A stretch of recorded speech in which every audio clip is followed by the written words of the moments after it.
Okay, so today I'm coming out of the book of Ezra, and there's a lot of really cool stuff in Ezra, but the story I'm talking about today is basically the backstory of Ezra is King Cyrus told the Israelites that if they wanted to return to Jerusalem and fix up the temple, rebuild the whole thing, the altar, everything, they could, and that everyone else had to basically give them money and supplies, which it says in the Bible that God put it into his heart, and that's really the only reason why that would happen. It's just like a crazy thing for a king to do. So, 50,000 of them decided to return, and they got all kinds of like gold, silver, and King Cyrus also returned all the stuff that the king at the time when they were taken had taken from them. So like all the gold from the temple and all that kind of stuff. It was all returned. And they went back to Jerusalem. And when they got there, they rebuilt the altar immediately and did sacrifices and everything. And then what happens is the enemies come, and I call them the haters, but I'll get into that later. And what I'm talking about today is it's Ezra chapter 4, verses 1 through 4. And it goes, "The enemies of Judah and Benjamin heard that the exiles were rebuilding a temple to the Lord, the God of Israel. So they approached Zerubbabel and the other leaders and said, 'Let us build with you, for we worship your God, just as you do. We have sacrificed to him ever since King Esarhaddon of Assyria brought us here.' But Zerubbabel, Jeshua, and the other leaders of Israel replied, 'You may have no part in this work. We alone will build a temple for the Lord, the God of Israel, just as King Cyrus of Persia commanded us.' Then the local residents tried to discourage and frighten the people of Judah to keep them from their work. They bribed agents to work against them and to frustrate their plans.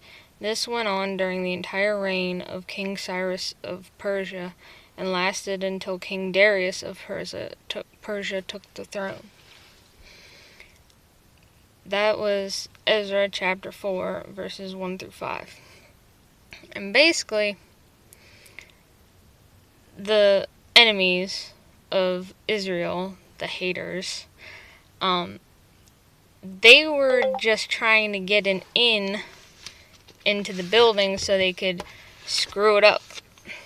And that's what I'm talking about today. I'm talking about people who will offer to help you, but they don't really want to help you. They just want to get closer to you so they can mess you up more than they could from afar. A lot of times when you're doing something really important, any help that someone offers, you're going to be like, "Oh, yes, this is great. Someone's trying to help me. Let me take that help, because at least someone's trying to help you." But a lot of times you should think about it before you accept, because sometimes they are just trying to mess you up. And even if they aren't trying to, and their intentions are pure, it can still mess you up, because sometimes you're meant to do it alone. You're meant to just go on your own work ethic, or they're not the type of person you need to be in that position in what you're trying to do.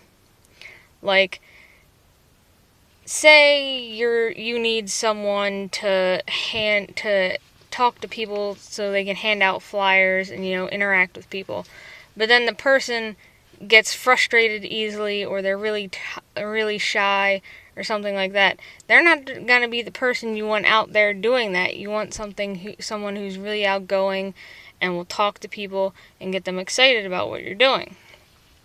So even if the shy person wanted to help you, they're not really the best person to do that. But the really, really dangerous people are the ones that are trying to mess you up. Because say you're trying to work against someone, okay? They're your enemy, or you perceive them as your enemy. They always say, keep your friends close, your enemies closer. So the first thing you're going to think to do is, let me get in on the ground floor of whatever they're doing, and then I'll know how it all works, and it'll be easier for me to take the whole thing down. That's basically what the enemies of the Israelites were doing in this story, the haters.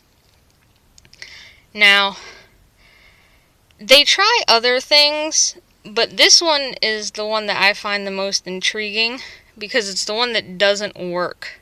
It's their immediate plan, and it doesn't work because the leaders of Israel were close to God, and they realized what they were trying to do, and said, this is our thing, thank you very much, but no thank you, pretty much.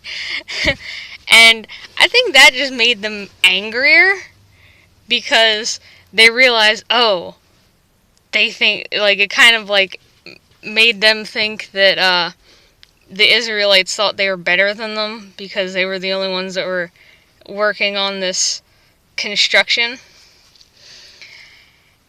And they do a lot of stuff they really screw with the Israelites later on. And that's why and it pretty much says they were doing it just to mess with them.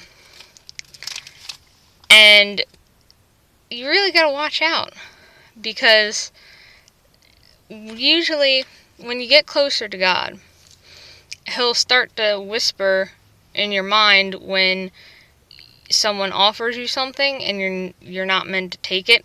You'll get this feeling like it's not right, and you should always listen to that, because 9 times out of 10 there's a reason that you're getting that feeling, and it's usually the right feeling. And I'm not saying it's your gut reaction, because that usually isn't right. When it's you and your reaction, it's not valid. But when you start getting closer to God, you'll start to get this feeling like someone is telling you something, and that's the reaction that you have to listen to, because then that's the Holy Spirit talking to you, and you should always listen to the Holy Spirit. So, basically, when you're doing something really important, always look at who's talking to you, who's trying to help you, and always listen for God to tell you whether or not you should take the help, because you're not always meant to. The person isn't always meant to help you, and even if their intentions are good, like I said, it can mess you up really badly.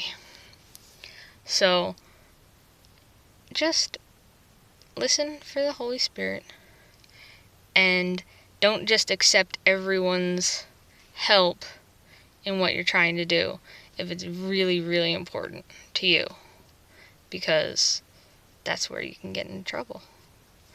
Thank you for watching.